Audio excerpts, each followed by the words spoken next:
Staci-lee, lovely to meet you. Love to meet you too. Thank you. A short while ago, you wrote to me to highlight the plight of mortality in hatchlings, sea turtle hatchlings in Florida. And you sent us an article which will be published, if not already. Can you tell us just a little bit more about that and why you wrote to us? Well, just a very brief background. I'm from New York, so when I moved down here in 2007, I actually didn't even know about a sea turtle.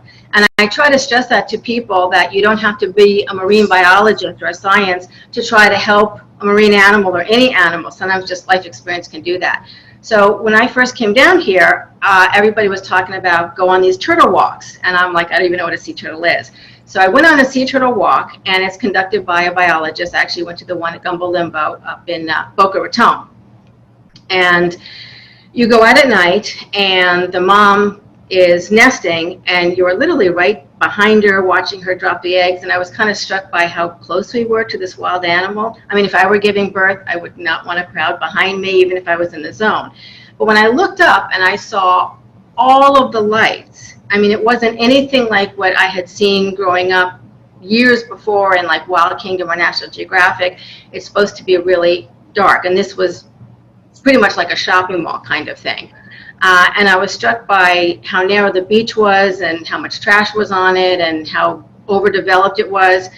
Years ago, there used to be dunes and all kinds of vegetation, and all of that was gone, and it was replaced just by huge condos and hotels. And they were talking about all the things that affected the sea turtles and their survival, like 1 in 10,000 globally when you factor in all the problems. And light pollution clearly was one of them. In Florida, I would say light pollution is the #1 killer of turtles. And after that, I would say the hot sand and the degradation of the ocean water itself. So I didn't really know anybody, and I didn't really know what to do or anything like that, but I knew that they were in trouble. So about a year later, as a member of Defenders of Wildlife, they were giving a lecture on, of all things, sea turtles at Gumbo Limbo. So I went there, and I ended up sitting next to and in front of my 2 future permit holders. I sat next to Susie Hiles, and she worked the statewide morning survey for Highland Beach, which is right next to Boca Raton. And just very briefly, that's we go out in the morning before sunrise. We're like vampires, and we record all the crawls. We mark the nest, and when they hatch out, we dig them up. If there are any little hatchlings in the nest, we would save them until nightfall and release them in the dark. And behind me was Richard and Zent Whitecloud, who went up and talked about the light pollution and how it kills all these hatchlings. And there was no group at the time. It was just them and a couple of people kind of trying to get it together. So I was literally kind of destined to work with sea turtles.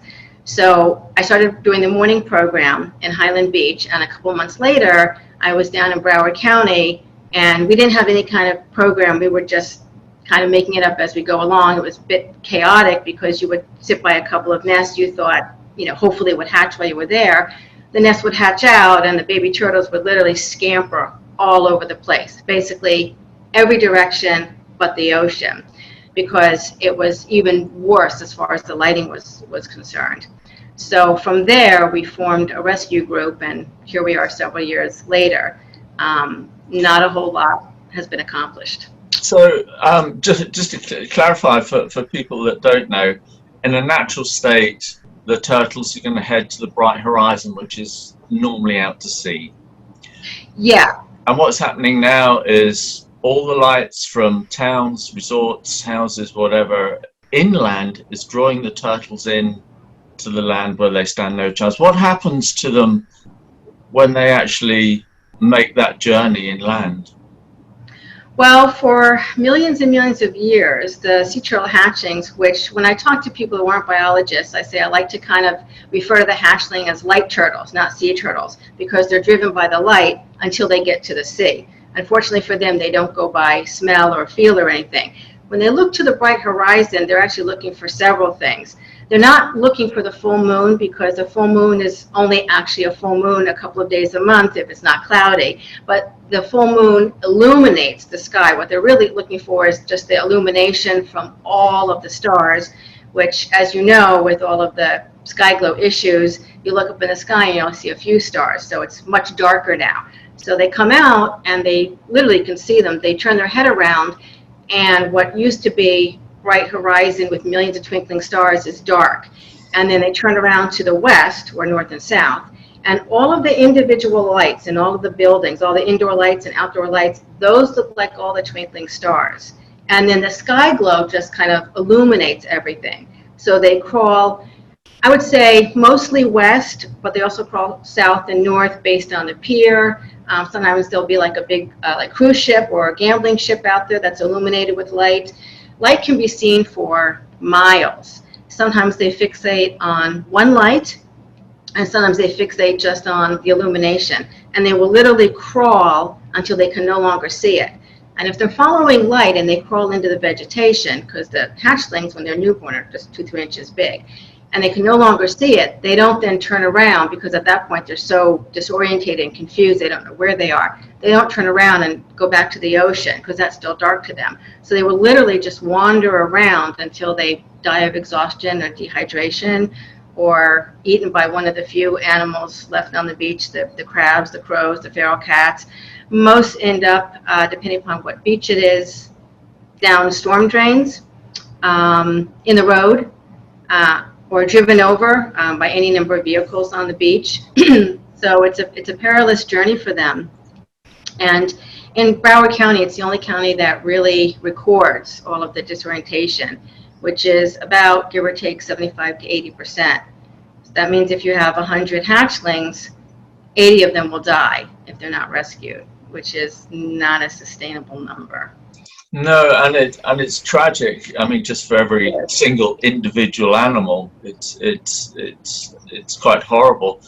I mean, this is a global problem, and you're highlighting it in parts of Florida. In your area, how long has this actually been a problem? And since that time, are there any figures to say what the mortality rate is, or how it's changing every year? The problem has existed since there's been coastal development. So I would say since people have been living on the coast of Florida, so we're talking decades. Florida started to become developed in the 1920s, 1930s. There were a few people down here, but it really started to develop around there. By the 50s, if you look at the old postcards, it was just massive development. So this has pretty much been going on since humans have been here. And it's a global problem, a huge global problem. The unique thing about Broward County is that since 2010, we've actually documented the situation. Of course, there's so few of the volunteers out at night, we miss more nests than we actually catch. But you could definitely see the trend. So it's definitely not unique to Broward County. If you go down to Miami, it's even worse. They have less nests, but the lighting is much worse. So the rate of death by light pollution would be higher. So this is a statewide problem. So we use Broward County as kind of a model to say, well, if you look at all the lights and you look at all the nests, you can see that 80–90% of them don't crawl to the ocean. If you go to other counties where the lighting is just as bad, then you know, even if you're not there, you know what's going to happen. Also, when you come out in the morning and you see all the tracks, if they don't go straight to the water, then basically it's like death tracks is what we call them, when they just kind of loop around and they go towards the dunes. We know those tracks were turtles that were confused by the light and never made it home. I don't know any other country that has any kind of a rescue thing. I know that over the years, many groups in other states and other countries contacted us because they wanted to form something like this. But it's also, as you know, a political situation, because that involves, business owners and retail on the beach and all of that, and tourism, and most people are resistant to change, and so that has kind of stalled things. But we've known this has been going on forever. Dr. Kurt Rosinko, who ran the program since, I guess, the mid-90s for Gumbo Limbo, he made a statement that, since like the mid-90s, he would send in these forms that we would fill out. And it basically tells you, how many turtles did not go to the water and presumed dead. And so we know that at least it has been well documented, and the state is aware of it for 25 years, and very little has been changed or accomplished since then. You have, there is the Endangered Species Act, which Yes. one kind of hopes in the back of one's mind that it takes all this into consideration and is effective in doing something. I mean, is there any government or local authority support in any way at all to help the turtle situation? Well, that's a bit of a tricky question, but in a nutshell, no support. We do have the Endangered Species Act. Of course, changes have been made over the years. It originally passed in 1973, and the hope was that we would add to it and enforce it and educate the public, and a lot of that just has not happened. But technically, federally protected endangered species, one light could be considered breaking federal law, because that one light can draw, over the years, millions of hatchlings to their death. And we prove this and we've documented it, but nothing actually gets done. I mean, there are certain mechanisms. I know Highland Beach over the years, which is a very dark beach and is one of the few areas that doesn't have this problem. I know that those of us who worked with the sea turtles worked very closely with the residents that lived on the beach and the police department, and everybody got along and everybody loved each other, and every once in a while you would have a problem building. And so the town was very supportive, and they would institute fines of like several $1,000s. Well, at some point, is it really worth paying several $1,000s a day, or going to, say, Lowe's and doing something like this, a few bucks to change your light for a red bulb, or a few dollars for like a shield, and then that would end it.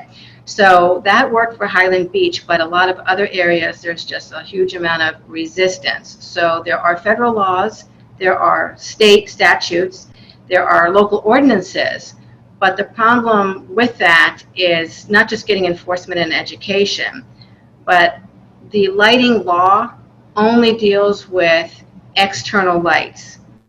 That, well, the way it's written is any light that can be seen on the beach. But I can tell you that it really only is external lights. Any indoor lights or sky glow or any kind of lights coming from, people walking on the beach doesn't follow under the purview of that law. And if it's not enforced, then you don't really have anywhere to go. I worked with several code officers in different municipalities, and they had no idea about any kind of local law, how to enforce it or anything like that. So in Lauderdale by the Sea, my zone that I worked for 10 years, we would invite them out, and they would see a mama nesting, and they would see the hatchlings, and they would look at all the lights, and they would be like, oh my gosh, I need sunglasses, it's so bright. And then they would see the turtles crawl. And so then we did get some of the external lights off. But all it takes is just really one bright indoor light, and that can be seen for, a couple of miles. If the view isn't obstructed, it could be seen for a long time, and the turtles crawl to it. So there are laws, but they're not enforced, and they haven't been in decades. There's no reason to think suddenly they're going to be. I was just looking at your YouTube channel, Reality Checks with Staci-Lee, and one of the videos, although it is, I think, 2011, and it says, and here we are during the nesting or the hatching period, and there's a great big JCB machine forklift thing driving down the beach with huge great trunks, tree trunks, and I assume this is during the hatching period. Is that the video of the beach nourishment? That's another thing that they go on. Beach Renourishment Project.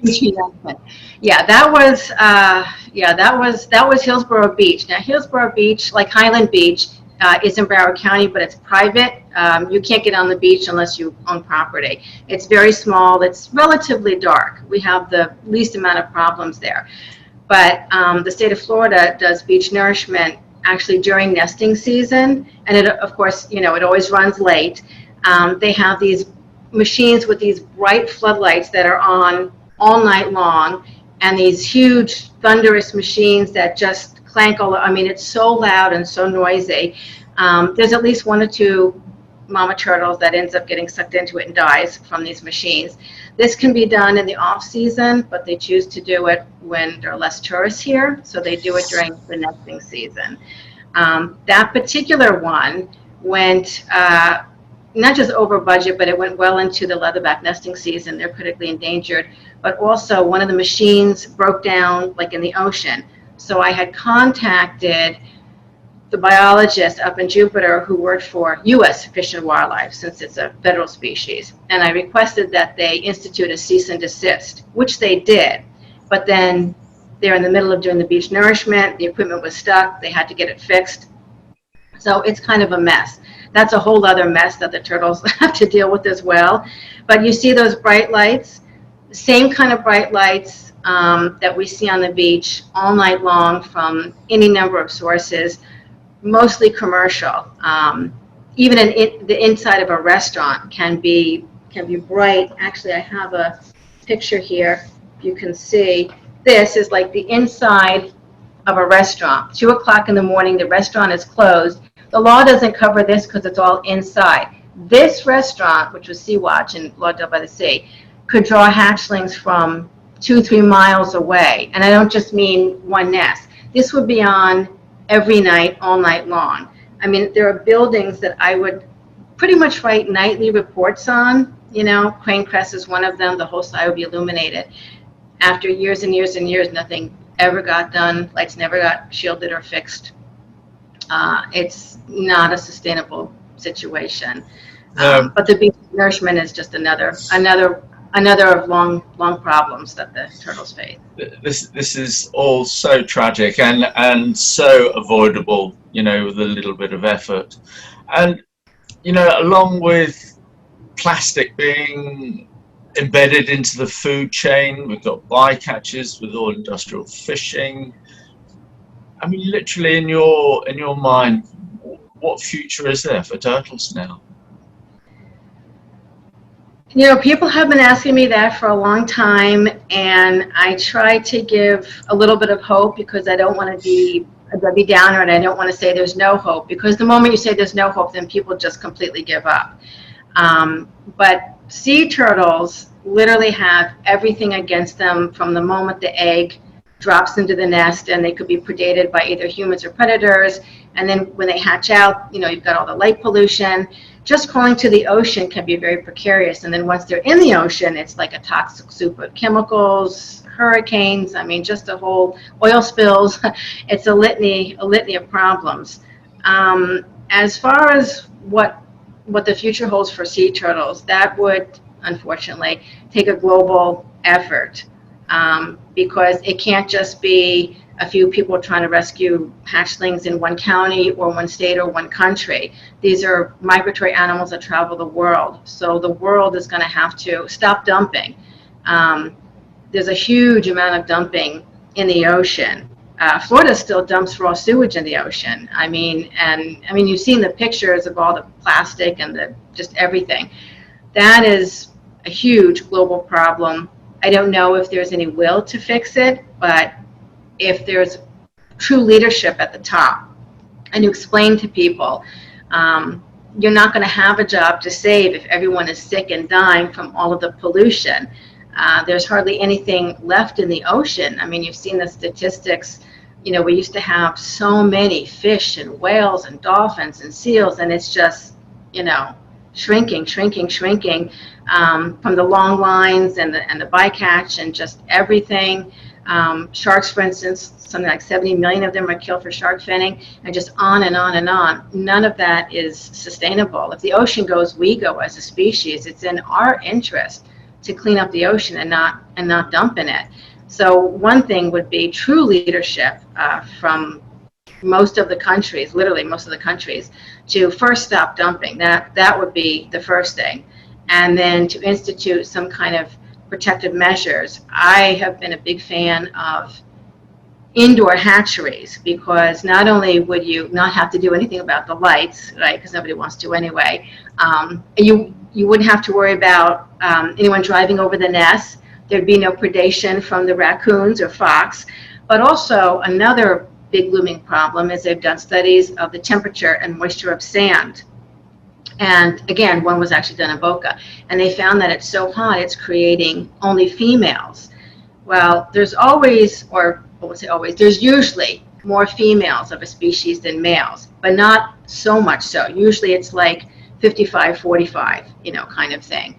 60-40, that's kind of like your cutoff. But when you start getting 70-30, 80-20, that's not enough males to sustain a species.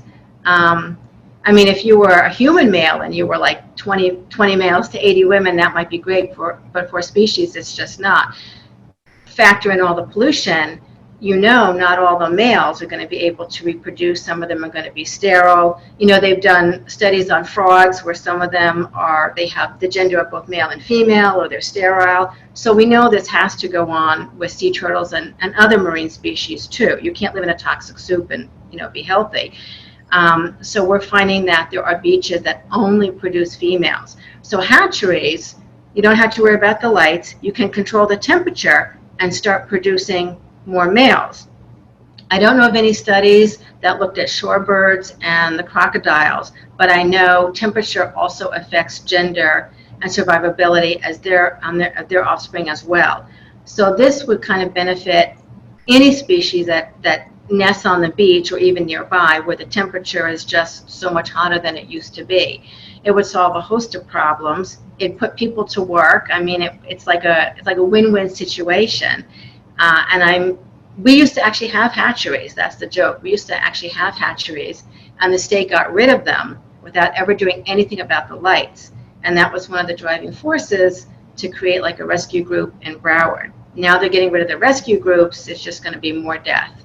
So I can't say it loudly enough, hatcheries. But I don't just mean in Florida. I mean like a global initiative has to occur, because while Florida is a huge nesting hub for the loggerheads and becoming increasingly important for the leatherbacks because they've lost a lot of their habitat, it's got to be a global issue, because once they leave our waters, then they have all those other dangers that they have to deal with. So it's really got to be a global initiative. I hope that happens, but in the back of my mind, I really do think that sea turtles, like sharks and elephants, could go extinct in my lifetime. Yeah. And I don't mean like 30 years, Jeff. I mean like 5-10 years. You know. Yeah, it's terrifying, really. It is for people that want to help and can't physically help. What can they do? I mean, does actually writing to your government representative or your MPs here, does that actually work, do you think? If enough people wrote about a certain beach, a certain aspect of wildlife protection? It does in some circumstances. I know people always look to petitions, and in fact, there is a petition for this. But I always say a petition is good if it's like one small local issue, you know, like changing the local animal shelter kind of thing. But if you're talking about a big issue like this, petitions are only good in order to like wake people up that there's a problem. So I don't really advise going the way of petitions. Contacting the agency that makes the decision, which is not always your congressman or senator, because they focus on a whole host of issues. Even though in theory they represent you, they're really looking at the country. So any kind of local issue would kind of fall by the wayside. So I would say contact the local state agency or federal agency that would be in charge of granting permits and enforcing the laws. That would be one thing. And I know a lot of people would prefer to send an email or a letter than a phone call, which is fine, you know. But a phone call gets the most attention because so few people do it. But I know that if I worked for a state agency or, you know, or a senator, and I was just getting, call after call after call after call. Eventually, I wouldn't be able to get any of the work done. I would be forced to say, if nothing else out of curiosity, what are all these people calling about? Maybe I should do something. Maybe I won't get reelected if I don't do something, or maybe I won't keep my job if I don't do something. It's all out there in the public domain. So I would say to call the agencies in charge of setting the policy and enforcing the law and signing off on the permits. That would be the best. And the second best would be to write an email or a letter. And then after that, there are things that anybody can do. Of course, anybody who lives on the beach, I would say, please just Google turtle-friendly lights, which actually is safer for humans. Those bright floodlights actually blind us. So if we have a shield, we can actually see a larger area. So it actually makes it safer for us. So I would say if you live on the beach, that would be something. If you go on the beach, keep your distance. Don't use your cell phone. Don't use a white flashlight. Use a flashlight that has like a red bulb. That's more turtle friendly or nocturnal friendly. You can still see plenty with that. Pick up any kind of trash. That's another thing too. There's a lot of trash on the beach that they have to maneuver around. A lot of shorebirds end up feeding their chicks trash. So if you're in the mood and you want to help out, you don't know what else to do, trying to keep the habitat clean. But anybody can make a phone call and say, hey, I heard that sea turtles are really endangered, and no one's enforcing the law, and I think you should do your job and enforce the law and protect them. Yeah. We're going to lose them. It only takes a minute. It's it doesn't take that to just pick up the phone and all these numbers for people to phone. I mean, it's all there on the web, isn't it? I mean, any number you want of anybody is easily accessible. So there's no excuse for not phoning, really. Exactly. Well, I mean, on my, if anybody wants the actual information of the people to call, you can. The easiest way is just Google, reality checks with Staci-lee. You can follow me on Instagram. I'm on Facebook. I have a public account, so it's not private. I have videos describing not just what's going on with sea turtles, but a whole host of other issues on YouTube as well. And sometimes the biggest issue with lack of participation or engagement with the public, and I found this to be true myself, which is why I started a lot of this, is you'll read like an article or you'll hear a speech or whatever, and you'll be like, oh my gosh, this problem is awful, someone's got to do something. But then they don't tell you who's doing it or how to get in touch with them, or they don't offer any solutions. They just tell you this awful thing is happening, but then they don't say, but this could fix it, or we should try doing this. So I try to rectify that. I try to say, well, this awful thing is happening, and this is why it's happening, and these are the people who are doing it that you should contact, and this is the solution that we should try to fix it. So that's how I started, that's how I basically done that long before the internet, but the internet has made it much easier, and that's where I started with my YouTube channel to try to educate people. So they could go, oh, that's the call. And that's reality checks with Staci-lee. I'll put a link. I'll put a link to that at the end of this. Yeah. Great. Staci-lee, it's been great talking to you. I wish it was on a bit of a happier subject, but I just wish you the best with your work. And yeah, it is. Like I said, they have everything against them. But this, if I could appeal, this is a newborn endangered green sea turtle. These are the guys that need the help. These are the babies that are dying with light pollution. Don't listen to me, listen to them. They need the help. They really do. They really do. Fantastic. Thank you, Staci-lee. Staci-lee, sorry. Okay. I'll say goodbye for now, and please keep in touch. Definitely. Thank you so much for having me. Bye for now. Bye-bye. Bye.